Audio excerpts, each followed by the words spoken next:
Falamos, então, da coragem, da ousadia. Vamos equilibrar um pouco essa coragem com outra virtude cardeal, que é a prudência, né? A sabedoria, a prudência. Os desafios que eu associo à prudência, em dois momentos aqui, os dois estão relacionados ao endividamento. As escolas particulares nunca estiveram tão endividadas quanto agora, né? É generalizado um aumento do nível de endividamento das escolas. Um aumento que, em muitos casos, ele é aceitável, ele é administrável, e isso é natural que seja assim. Muitos donos de escola falam, nunca tinha me endividado, eu nunca tinha pegado empréstimo, nunca fiz isso na minha vida, mas era mais uma cultura, talvez, mais prudente do que o razoável, né? Mas hoje você tem vários perfis aí. Poucas escolas têm dívida nenhuma, muitas escolas têm uma dívida administrável, e algumas escolas, uma parte dela razoável também, por isso que a gente colocou como um dos grandes desafios aqui, são dois ligados ao endividamento, estão com um nível de endividamento elevado.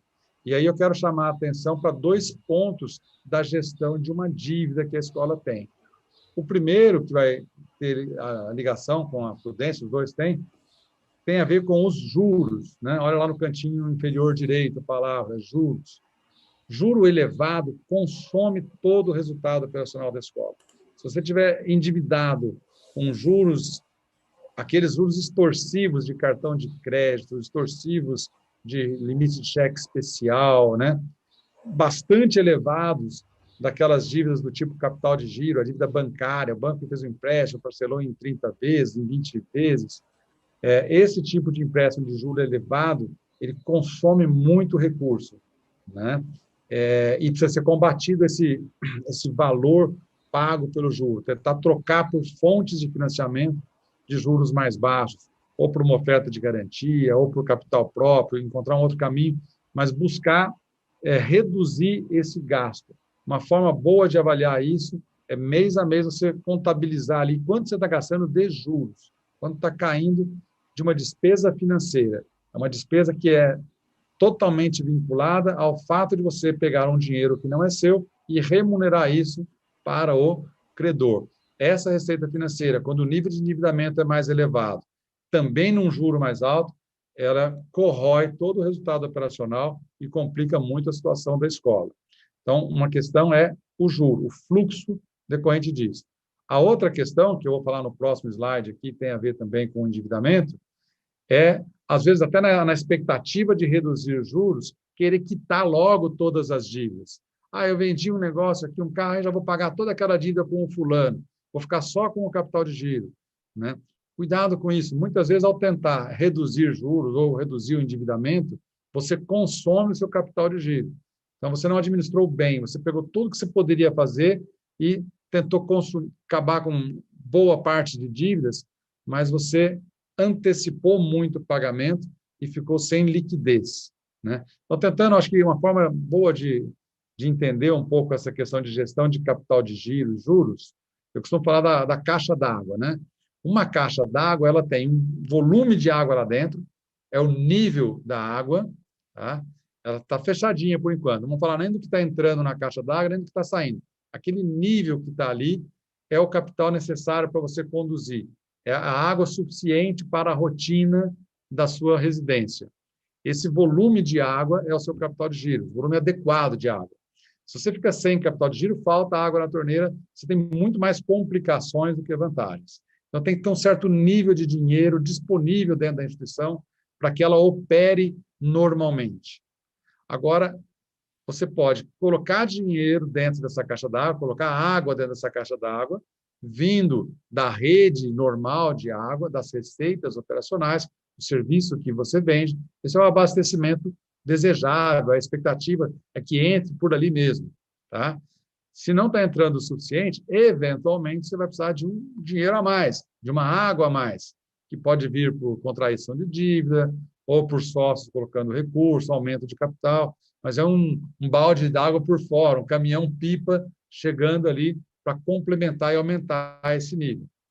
No nível das saídas, também você tem a saída operacional, aquela saída normal, a água da torneira, a água que você está usando, mas você tem alguns vazamentos, alguma coisa que não contribui com a operação. Os juros é esse tipo de coisa. Então, quem tem dívida com juro muito alta vai ter sempre um problema de vazamento ali. Às vezes não vale a pena ficar comprando mais caminhão-pipa sem consertar o vazamento. E às vezes, quando a água está muito seca, muito lá embaixo, você tem problemas muito mais graves. Por isso que, talvez, em vez de aumentar demais a saída para pagamento de dívida antecipada, seja importante, pelo contrário, às vezes rolar a dívida por mais tempo, desde com o juro mais baixo, para também garantir um certo nível mínimo para essa caixa d'água não comprometer a operação. Estou tentando ser bastante didático em dois temas que, na prática, a gente vai assimilando isso, mas acho que é um momento da gente refletir bastante sobre o endividamento. Nesses dois aspectos, conter as dívidas num nível de juros mais razoável, fazendo até troca de credor para juros mais baixos e rolar a dívida de uma maneira adequada para que o valor das parcelas de endividamento seja suportável pela operação da escola.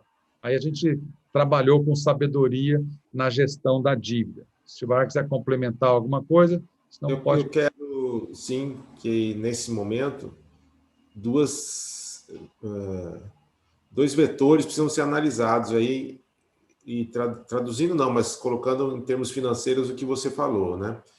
Uma é o preço do dinheiro, ou seja, a taxa de juros. Então, você vai analisar a taxa de juros que você está pagando, e a outra é o prazo, ou o tempo para essa dívida.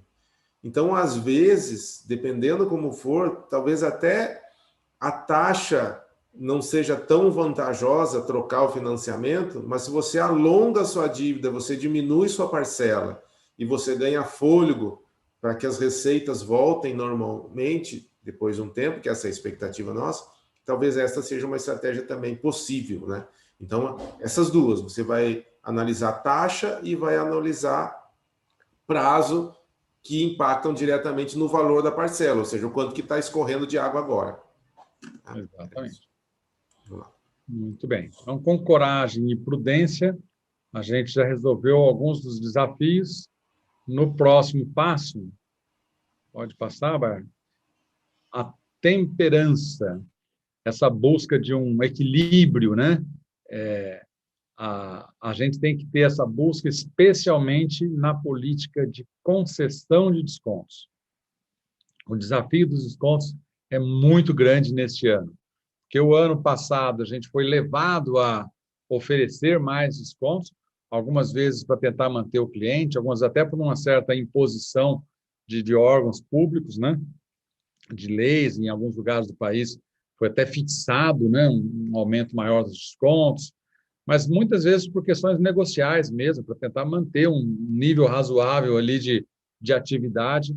Então, esse limite se expandiu bastante. A gente, em várias lives, tratou a questão de se conter e evitar os descontos lineares, generalizados, fizemos bastante cálculo em cima disso, com simulações financeiras, e mesmo assim, claro que as escolas tiveram que rever caso a caso e aumentou a média dos descontos.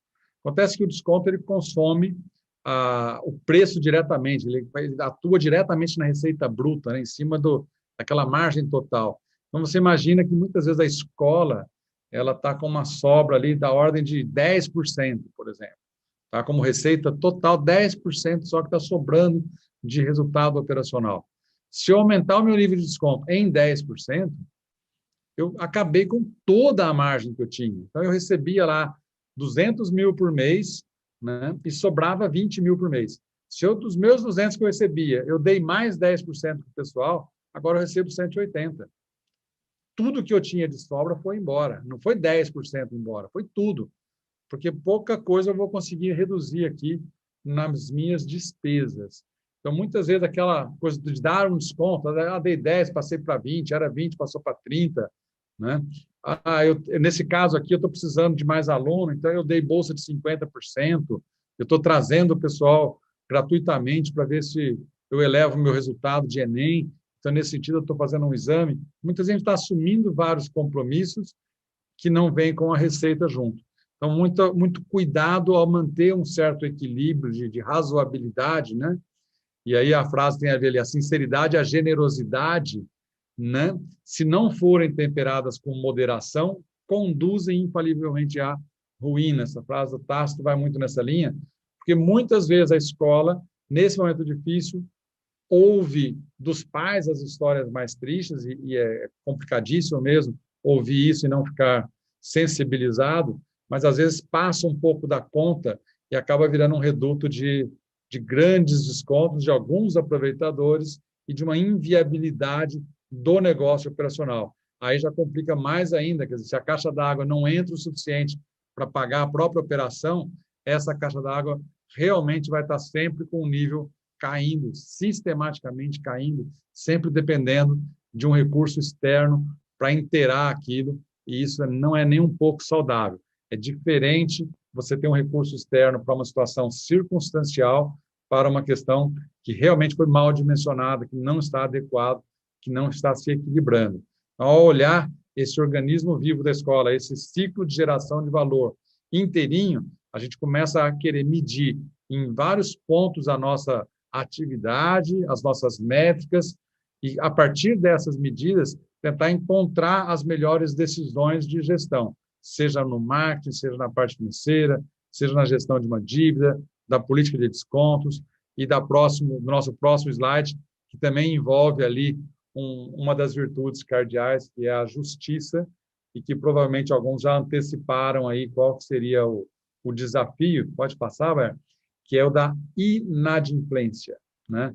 É o combate à inadimplência. E aí a gente considerou a virtude da justiça, né? Primeira igualdade é a justiça.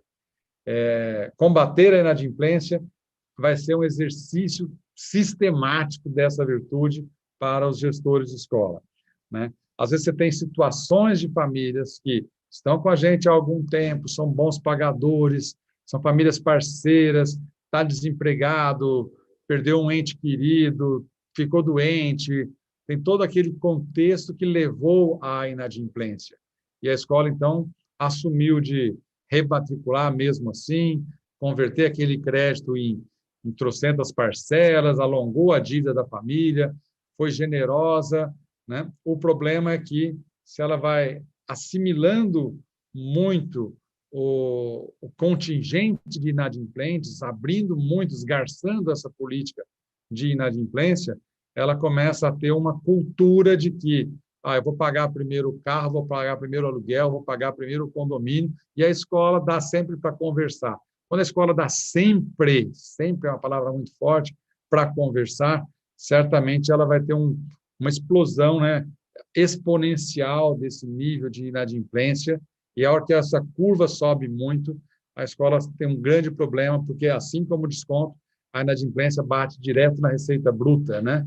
E às vezes ela pode bater também em proporções da ordem de 10, 15, 20%, e ela inverte o resultado operacional. Você fala, puxa vida, eu vendi, só que eu não recebi, né? Então, eu vendi bem, tem bastante aluno, até que eu estou com um número legal, mas eu não estou recebendo. E aí, amigo, a saída lá, a torneira da escola continua aberta, porque a folha de pagamento está acontecendo, os tributos estão chegando, as contas para pagar, os fornecedores mandando boleto, mas não está entrando o dinheiro, apesar de ter vendido. Quer dizer, a companhia de água prometeu que ia fazer só 3 horas de rodízio, né, que ia fechar só por 3 horas, mas está fechando por 6. Não dá tempo da Caixa voltar ao nível original. Então, a justiça Maurício, para gerir a inadimplência. Diga, Baiano. eu quero lembrar algo que nós já falamos aqui, que assim, ó, o combate à inadimplência começa na campanha de matrículas. Então, antes de colocar um aluno para dentro da escola, você tem que ver a situação financeira dele. Às vezes até você já sabe, né? Ele ficou te devendo o ano inteiro. Aí ele chega agora querendo renovar a matrícula, querendo propor um acordo onde ele vai dividir essa dívida que ele tem em 10 parcelas e mais a mensalidade de 2021. Se você acredita nisso, você não precisa nem orar para lugar nenhum, você tem fé demais, né? Não tem como isso. Você tem a ilusão de ter colocado um número a mais na matrícula, mas na verdade você vai ter um aluno a mais para atender, não vai entrar nada de receita, uma dívida crescente e todas as complicações que isso advém de agora. Então precisa refletir muito bem, né? Consultar, pegar uma carta de quitação de débito da escola anterior, você precisa fazer essa lição de casa antes de colocar alguém para dentro. E uma coisa importante, excepcionalmente esse ano, normalmente quando a gente chegava agora, né, final de janeiro, início de fevereiro, a grande parte das receitas e das matrículas já estava estabelecida. Tinha ali um pouquinho de matrícula a mais até o carnaval e tal, mas pouca coisa. Agora, dada essa situação de retorno, é provável que a gente tenha, usar a expressão do momento, uma segunda onda de matrículas, dependendo desse retorno presencial. A gente tem quase que aí um matriculito, né? Uma pequena campanha de matrículas agora, onde ainda é possível gerir desconto, ainda é possível gerir essas etapas de captação. Então, pensar, além do retorno às aulas, né, híbrido ou não, também pensar nessa pequena campanha de matrículas agora, que deve talvez durar até o meio do ano, dependendo como a situação tiver, principalmente os menorzinhos voltando para a escola até o meio do ano.